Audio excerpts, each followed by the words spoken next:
গত কয়েকদিন ধরে ওমান সাগরের নীল জলরাশিতে দাপট দেখাচ্ছিল মার্কিন রণতরী। তবে ইরানের উপকূলের কাছে এসে হঠাৎই চোখ রাঙানি বন্ধ করল ট্রাম্পের পাঠানো নৌবহর। ইরানি ড্রোন আর মিসাইল হামলার আশঙ্কায় কৌশলগত অবস্থান পরিবর্তন করল মার্কিন রণতরী ইউএসএস আব্রাহাম লিঙ্কন।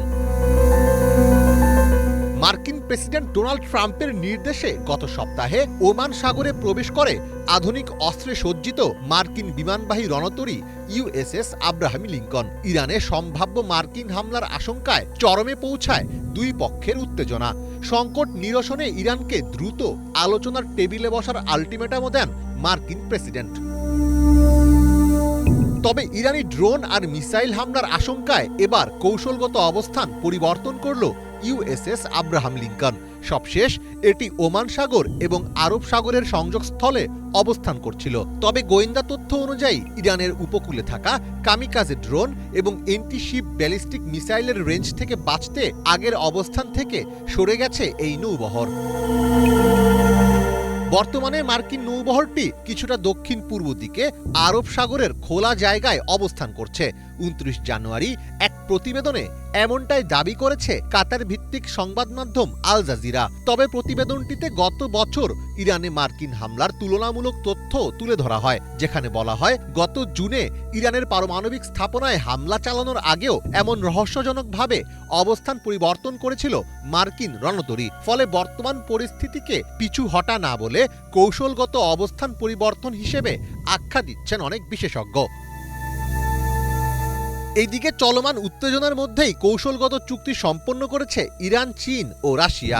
29 জানুয়ারি 3 দেশের উচ্চপদস্থ কর্মকর্তারা একযোগে এই চুক্তির ঘোষণা দিয়েছেন। এর আগে রাশিয়ার সাথে ইরানের 20 বছর মেয়াদি এবং চীনের সাথে 25 বছর মেয়াদি আলাদা চুক্তি থাকলেও এটি প্রথমবার যেখানে 3টি দেশকে একটি সমন্বিত ফ্রেমওয়ার্ক বা ত্রিপক্ষীয় চুক্তির আওতায় আনা হয়েছে। এই চুক্তির প্রধান লক্ষ্য হল যুক্তরাষ্ট্রের চাপ মোকাবিলা করা এবং একটি বহুমুখী বিশ্ব ব্যবস্থা গড়ে তোলা। এই 3 দেশই পশ্চিমা দেশগুলোর নিষেধাজ্ঞার শিকার, তাই তারা একে অপরকে অর্থনৈতিকভাবে সাহায্য করার এবং ডলারের বিকল্প হিসেবে নিজস্ব মুদ্রায় লেনদেন করার অবকাঠামো তৈরি করবে। এছাড়া 3 দেশ নিয়মিত যৌথ নৌ ও বিমান মহড়া চালাবে। বিশেষ করে ওমান উপসাগর এবং ভারত মহাসাগরে ইরানি নৌবাহিনীর সাথে চীন ও রাশিয়ার সরাসরি সামরিক সমন্বয় বৃদ্ধি পাবে। পাশাপাশি সন্ত্রাস দমন এবং আঞ্চলিক নিরাপত্তার স্বার্থে 3 দেশ একে অপরের সাথে উচ্চ পর্যায়ের সামরিক গোয়েন্দা তথ্য শেয়ার করবে। যদিও এটি আনুষ্ঠানিক সামরিক জোট নয়, তবুও সামরিক সহযোগিতা ও যৌথ মহড়ার মাধ্যমে পারস্পরিক সক্ষমতা বাড়বে বলে ধারণা করা হচ্ছে। অন্যদিকে ইউএসএস আব্রাহাম লিঙ্কনের অবস্থান পরিবর্তনকে ওয়াশিংটন কৌশলগত বললেও সামরিক বিশ্লেষকরা একে ইরানি ড্রোনের ক্রমবর্ধমান শক্তির স্বীকৃতি হিসেবেই দেখছেন। ফলে মধ্যপ্রাচ্যের ক্ষমতার এই নতুন ভারসাম্য বিশ্ব রাজনীতিকে কোন মহাপ্রলয়ের দিকে নিয়ে যায় সেটি এখন দেখার বিষয়। মীর ফজলে রাব্বি, বাংলা ভিশন। চলমান উত্তেজনার মাঝেই মধ্যপ্রাচ্যে মোতায়েন মার্কিন রণতরী ঘেঁষে বড়সড় যুদ্ধ মহড়ার আয়োজন করছে ইরান। 2 দিন ব্যাপী এই লাইভ ফায়ার নৌ মহড়ায় তাজা গোলাবারুদ ও ভারী অস্ত্রশস্ত্র ব্যবহার করা হবে। যুক্তরাষ্ট্রের সঙ্গে সম্ভাব্য যুদ্ধ কিভাবে মোকাবেলা করা হবে তারই আংশিক প্রদর্শনী হবে এই মহড়ায়। আল জাজিরা জানিয়েছে রোববার হরমুজ প্রণালীতে শুরু হবে এই সামরিক মহড়া। এমন এক সময় এই মহড়ার ঘোষণা এলো যখন মধ্যপ্রাচ্যে বিমানবাহী রণতরী আব্রাহাম লিঙ্কন সহ অতিরিক্ত সামরিক সরঞ্জাম মোতায়েন করেছে যুক্তরাষ্ট্র। বৈশ্বিক প্রেক্ষাপটে অতি গুরুত্বপূর্ণ জলপথ হরমুজ প্রণালী। এটি দিয়ে বিশ্বের মোট তেল সরবরাহের প্রায় 20% পরিবাহিত হয়। সম্ভাব্য যে কোনো মার্কিন হামলার প্রতিক্রিয়ায় ইরান এই প্রণালী বন্ধ করে দিতে পারে বলে আশঙ্কা অনেক বিশ্লেষকের। সেক্ষেত্রে বড়সড় ধাক্কা খাবে বৈশ্বিক তেলের বাজার। ইরানের রাষ্ট্রীয় সম্প্রচার মাধ্যম প্রেস টিভি জানিয়েছে ইসলামিক রেভলিউশনারি গার্ড কর্পস IRGCর নৌবাহিনী ওই মহড়া পরিচালনা করবে। ইরানি কর্মকর্তারা কঠোর হুঁশিয়ারি দিয়ে বলছেন যুক্তরাষ্ট্রের পক্ষ থেকে কোনো ধরনের হামলা হলে পাল্টা হামলা হবে দ্রুত ও সর্বাত্মক। এদিকে আকস্মিক এই সামরিক মহড়ার ঘোষণায় অপ্রস্তুত মার্কিন বাহিনী। এটি দুর্ঘটনা ও সংঘাত উস্কে দিতে পারে এমন আশঙ্কা দেখা দিয়েছে। আইআরজিসি-কে সতর্ক করে দিয়ে যুক্তরাষ্ট্রের সামরিক বাহিনীর সেন্ট্রাল কমান্ড সেন্টকম জানিয়েছে, মহড়ার নামে কোনো প্রকার অসুরক্ষিত বা বিপজ্জনক সামরিক তৎপরতা মেনে নেবে না তারা। মহড়াকালে মার্কিন যুদ্ধজাহাজের ওপর দিয়ে ইরানি বিমান বা ড্রোনের উড্ডয়ন কিংবা জাহাজ চলাচলের পথে ইরানি স্পিডবোটের উপস্থিতি বরদাস্ত করা হবে না। এক বিবৃতিতে সেন্টকম সতর্কতা জানিয়ে বলেছে, মার্কিন বাহিনী আঞ্চলিক মিত্র বা বাণিজ্যিক জাহাজের আশপাশে কোনো ধরনের অসুরক্ষিত ও অপেশাদার সামরিক তৎপরতা, সংঘর্ষ, উত্তেজনা ও অস্থিতিশীলতার ঝুঁকি বাড়াবে। এক প্রকার হুমকি জানিয়ে বিবৃতিতে আরও বলা হয়, যুক্তরাষ্ট্রের সামরিক বাহিনী বিশ্বের সবচেয়ে প্রশিক্ষিত ও প্রাণঘাতী বাহিনী। তারা সর্বোচ্চ পেশাদারত্ব বজায় রেখে আন্তর্জাতিক নিয়ম মেনেই কার্যক্রম চালিয়ে যাবে। ইরানের আইআরজিসিও যেন একই আচরণ করে। রোববার থেকে শুরু হতে যাওয়া ইরানের এই মহড়ার কারণে যেন হরমুজ প্রণালীতে আন্তর্জাতিক নৌ চলাচল ও বাণিজ্যিক জাহাজ চলাচলে কোনো ধরনের বিঘ্ন না ঘটে, সে ব্যাপারেও সতর্কতা জানিয়েছে মার্কিন বাহিনী। এদিকে কেবল জলপথে নয়, এ যাত্রায় যে কোনো মার্কিন হামলার প্রতিক্রিয়া আরও বিস্তৃত পরিসরে দেয়া হবে বলে হুঙ্কার দিয়েছে ইরান। সর্বোচ্চ নেতা আয়াতুল্লাহ আলী খামেনির উপদেষ্টা ও ইরানের শীর্ষ নিরাপত্তা কর্মকর্তা আলী শামখানি বলেছেন, আমরা সংঘর্ষের ভৌগোলিক সীমাকে শুধুমাত্র সমুদ্রে সীমাবদ্ধ করছি না, বরং আরও বিস্তৃত ও বৃহৎ পরিস্থিতির জন্য নিজেদের প্রস্তুত করেছি। কড়া হুঁশিয়ারি জানিয়ে শামখানি আরো বলেন, কোনো বিদেশি শক্তির চেয়ে এই অঞ্চলের ভূগোল আরো ভালোভাবে জানে ইরান। তার উপর ভিত্তি করেই প্রতিরক্ষা কৌশল নির্ধারণ করা হয়েছে। পারস্য উপসাগর এবং ওমান সাগরে যুক্তরাষ্ট্রের সামরিক উপস্থিতি বৃদ্ধির মানে এই নয় যে তারা এই অঞ্চলে সর্বোচ্চ ক্ষমতা পেয়েছে। আমরা এই ভূগোল এবং এর ক্ষমতা ভালোভাবে জানি। হিজল জোবায়ের, বাংলা ভিশন।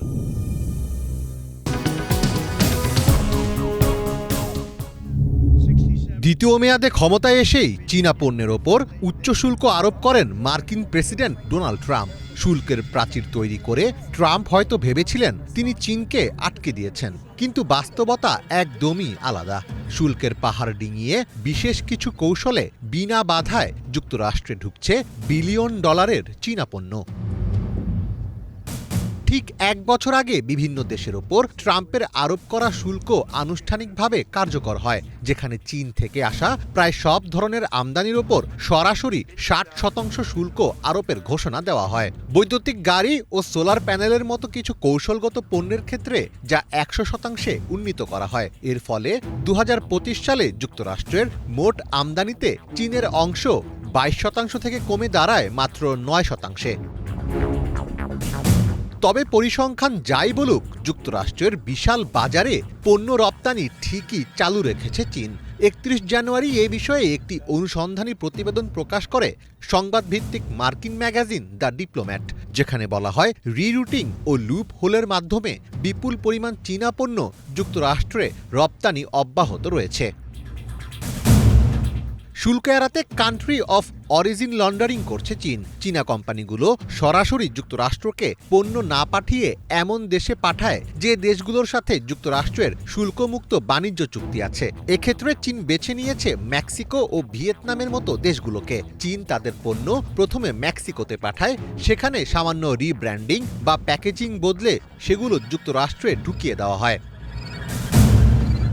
এছাড়াও অনেক চীনা কোম্পানি ভিয়েতনামে তাদের ফ্যাক্টরি সরিয়ে নিয়েছে। এসব ফ্যাক্টরিতে কাঁচামাল চীন থেকে আসলেও ভিয়েতনামের পণ্য হিসেবেই প্রস্তুত করা হয়, ফলে শুল্ক অনেক কমে যায়। তবে প্যাকেজিং পরিবর্তন করলেও সেমিকন্ডাক্টরের মতো কিছু পণ্যের 8 সংখ্যার কোড একই থাকে, ফলে এই প্রক্রিয়া কতটুকু বৈধ সেটি নিয়েও প্রশ্ন উঠছে। চীনের জন্য সবচেয়ে বড় অস্ত্র হল ডি মিনিমিস লুপহোল। যুক্তরাষ্ট্রের আইন অনুযায়ী কোনো পার্সেলে পণ্যের দাম যদি $800 কম হয়, তবে সেই পণ্যের ওপর কোনো শুল্ক দিতে হয় না।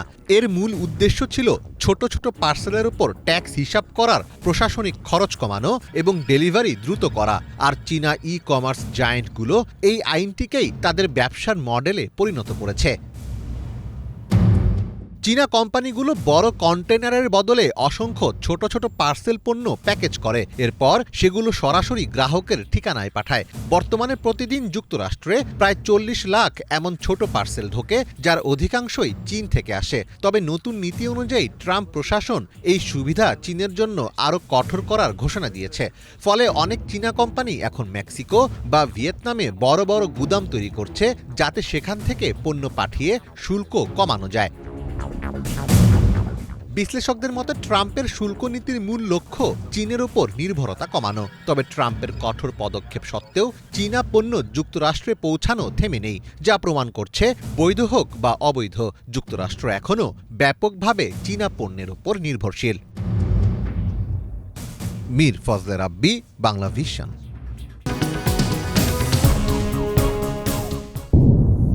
সরকার বিরোধী বিক্ষোভে জড়িত থাকার অভিযোগে গ্রেপ্তার হয়ে মাত্র দুদিনের বিচারে মৃত্যুদণ্ড পাওয়া ২৬ বছর বয়সী যুবক ইরফান সুলতানি অবশেষে জামিনে মুক্তি পেয়েছেন। ৭ জানুয়ারি তাকে কারাগার থেকে ছাড়া হয় বলে নিশ্চিত করেছে তার আইনজীবী। আইনজীবী জানান, প্রায় ১২,৬০০ ডলারের বিনিময়ে জামিনে মুক্তি পান ইরফান।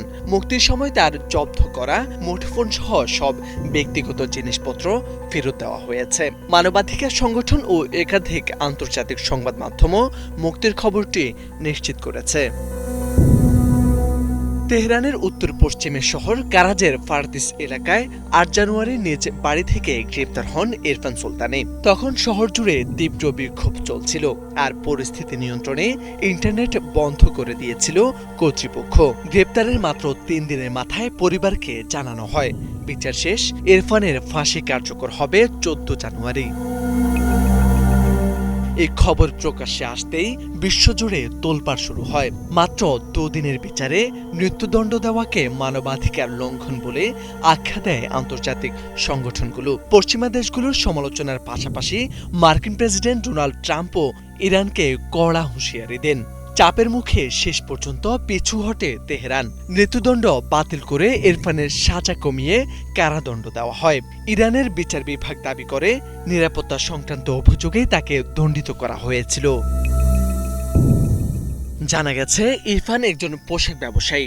তার একটি নিজস্ব কাপড়ের দোকান রয়েছে। এছাড়া তিনি একজন শৌখিন ফটোগ্রাফার হিসেবেও পরিচিত। ইরফানের বাবা মা বর্তমানে ইরানেই বসবাস করছেন। গ্রেপ্তারের পর থেকে তারা মানসিকভাবে চরম বিপর্যস্ত অবস্থায় ছিলেন। পরিবারের ভাষ্যমতে ইরফান কোনো নির্দিষ্ট রাজনৈতিক দলের সঙ্গে সরাসরি যুক্ত ছিলেন না। তবে তিনি ইরানের অর্থনৈতিক সংকট, দুর্নীতি এবং শাসন ব্যবস্থার পরিবর্তনের দাবিতে চলমান সাধারণ জনগণের স্বতঃস্ফূর্ত আন্দোলনে অংশ নেওয়াদের মধ্যে সামনের সারিতে ছিলেন। মৃত্যুদণ্ড থেকে কারাদণ্ড, আর সেখান থেকে জামিন। বিশ্লেষকদের মতে ইরফান সুলতানের মুক্তি শুধু একজন তরুণের নয়, বরং ইরানের বিক্ষোভ ও মানবাধিকার প্রশ্নে আন্তর্জাতিক চাপের এক শক্ত বার্তাও হয়ে রইল। মোরশেদ আলম, বাংলা ভিশন।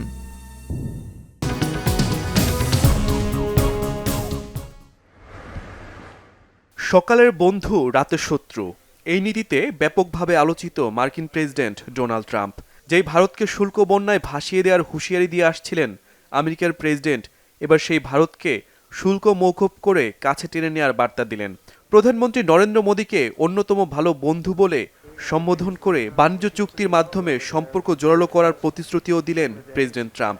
নরেন্দ্র মোদীর সঙ্গে টেলিফোনে আলোচনার পর সোমবার প্রেসিডেন্ট ট্রাম্প জানান, ভারতীয় পণ্যের ওপর যুক্তরাষ্ট্রের শুল্ক হার ২৫% থেকে কমিয়ে ১৮% নামানো হবে। কেন হঠাৎ এতটা নরম হলেন প্রেসিডেন্ট ট্রাম্প? কোনো স্বার্থ ছাড়াই কি ভারতের সাথে সম্পর্ক জোরালো করার পথে হাঁটছেন তিনি? দ্বিতীয় মেয়াদে ক্ষমতায় আসার পর থেকেই প্রেসিডেন্ট ট্রাম্প যেন স্বার্থ ছাড়া এক পা সামনে যেতে আগ্রহী না। রাশিয়ার কাছ থেকে তেল কেনায় ভারতের ওপর বেশ কয়েকবার চটেছেন তিনি।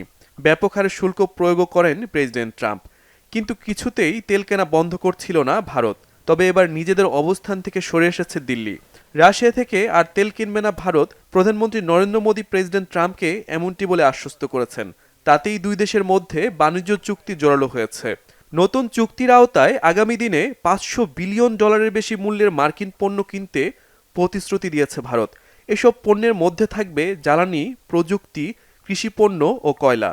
ট্রাম্পের মতে এই সমঝোতা কেবল বাণিজ্যই নয়, বৈশ্বিক সংঘাত নিরসনেও ইতিবাচক ভূমিকা রাখবে। I'm doing buildings. I built a hotel.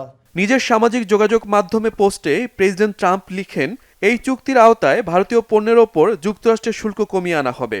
একই সঙ্গে যুক্তরাষ্ট্রের পণ্যের ক্ষেত্রে শুল্ক নন ট্যারিফ বাধা শূন্যে নামিয়ে আনার প্রতিশ্রুতি দিয়েছে ভারত। দুই দেশের মধ্যে আলোচনায় বাণিজ্যের পাশাপাশি রাশিয়া ইউক্রেন যুদ্ধ নিয়েও কথা হয়েছে। প্রেসিডেন্ট ট্রাম্পের দাবি, ভবিষ্যতে রাশিয়ার পরিবর্তে যুক্তরাষ্ট্র ও ভেনিজুয়েলা থেকে তেল কিনবে ভারত। এদিকে এক প্রতিক্রিয়ায় ভারতের প্রধানমন্ত্রী নরেন্দ্র মোদী এক্স পোস্টে চুক্তির ব্যাপারে সন্তোষ প্রকাশ করেছেন। মোদী বলেন, বিশ্বের দুই বৃহৎ অর্থনীতি ও বৃহত্তম গণতন্ত্র একসঙ্গে কাজ করলে তা উভয় দেশের জনগণের জন্যই সুফল বয়ে আনবে। Having done a great job. বিশ্লেষকরা বলছেন, ভারত রাশিয়ার যে বন্ধুত্বপূর্ণ সম্পর্ক, তাতে প্রেসিডেন্ট ট্রাম্পের এই শুল্ক হার কমানোর প্রতিশ্রুতি খুব বেশি দিন টেকার সম্ভাবনা নেই। Shahid Arafat, Bangla vision, news desk.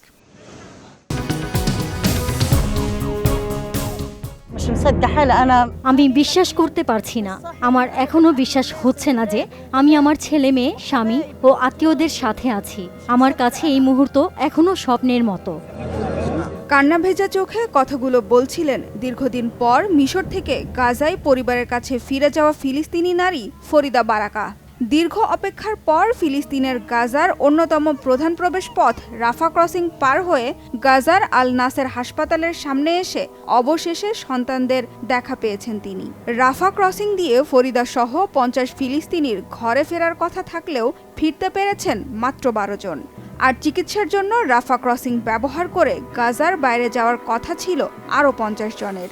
সেখানেও মাত্র 5 জন রোগী তাদের 7 জন আত্মীয়কে নিয়ে রাফা ক্রসিং পার হতে পেরেছেন। শুধু তাই নয়, গেল সোমবার রাফা ক্রসিং খুলে দেওয়ার মাত্র একদিন পর বুধবার ফিলিস্তিনের রেড ক্রিসেন্ট সোসাইটিকে জানানো হয়, রাফা ক্রসিং ব্যবহার করে রোগী ও আহত ফিলিস্তিনিদের চলাচল সম্পূর্ণ বন্ধ ঘোষণা করা হয়েছে। তবে তার কয়েক ঘন্টা পর ইসরায়েলি প্রতিরক্ষা মন্ত্রণালয়ের এক বিশেষ ইউনিট সামাজিক মাধ্যম এক্সে এক পোস্টের মাধ্যমে জানায়, রাফা সীমান্ত খোলা রয়েছে। গাজা মিশর সীমান্ত দিয়ে প্রতিদিন কতজন ফিলিস্তিনি পার হতে পারবেন তা ঠিক করেছিল খোদ ইসরায়েল।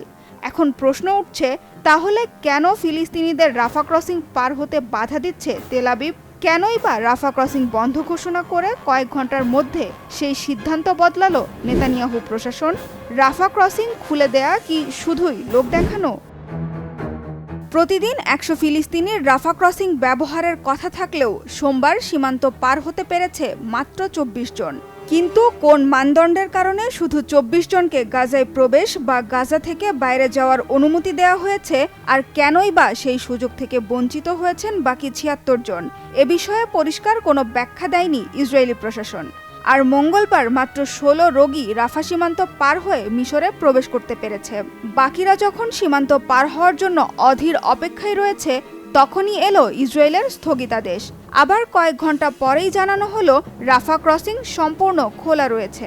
48 ঘন্টার মধ্যে কয়েকবার খুলে দেয়া আর বন্ধ করার এমন অদ্ভুত কারণেরও কোনো ব্যাখ্যা দেয়নি ইসরায়েল। তবে এসবের মধ্যেও গাজায় থামেনি ইসরায়েলি আগ্রাসন। একের পর এক হামলা চালিয়ে নিরীহ ফিলিস্তিনিদের হত্যা করেই চলেছে নেতানিয়াহুর দখলদার বাহিনী।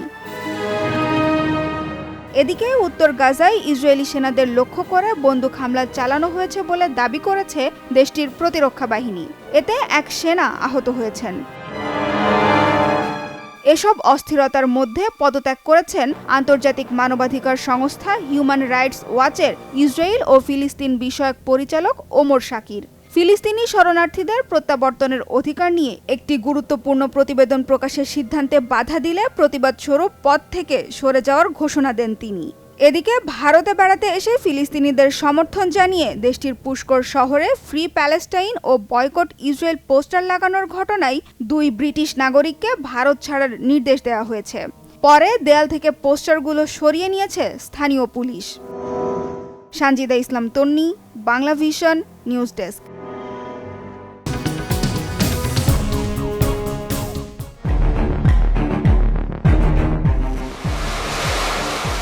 মধ্যপ্রাচ্যে টিকটিক করছে যুদ্ধের ঘড়ি। ইরানের আঞ্চলিক জলসীমায় অবস্থান নিয়েছে মার্কিন যুদ্ধজাহাজের বহর। প্রকাশ্যে হামলার হুমকি দিচ্ছেন প্রেসিডেন্ট ডোনাল্ড ট্রাম্প। অন্যদিকে হাজার হাজার ক্ষেপণাস্ত্র, ড্রোন ও মাটির গভীরে লুকানো পারমাণবিক স্থাপনায় ইরান নিচ্ছে যুদ্ধের প্রস্তুতি।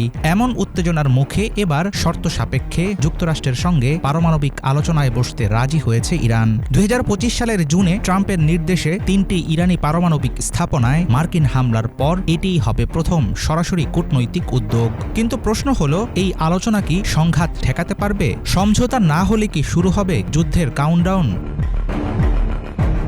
সম্ভাব্য বৈঠককে কূটনৈতিক পদক্ষেপ হিসেবেই নয়, বরং দেখা হচ্ছে ইরান যুক্তরাষ্ট্রের মুখোমুখি যুদ্ধ এড়ানোর শেষ চেষ্টা হিসেবে। তবে দুই পক্ষের মধ্যে আলোচনার এজেন্ডা নিয়ে মতভেদ থাকায় দেখা দিয়েছে অনিশ্চয়তা। প্রথমে তুরস্কের ইস্তাম্বুলে বসার কথা থাকলেও ইরানি আধা সরকারি সংবাদ সংস্থা ISNA জানিয়েছে শুক্রবার ওমানের মাসকাটে হতে পারে এই বৈঠক। তবে আলোচনার স্থান, কাঠামো ও অংশগ্রহণকারীদের বিষয়ে পরিবর্তনের প্রস্তাব দিয়েছে তেহরান।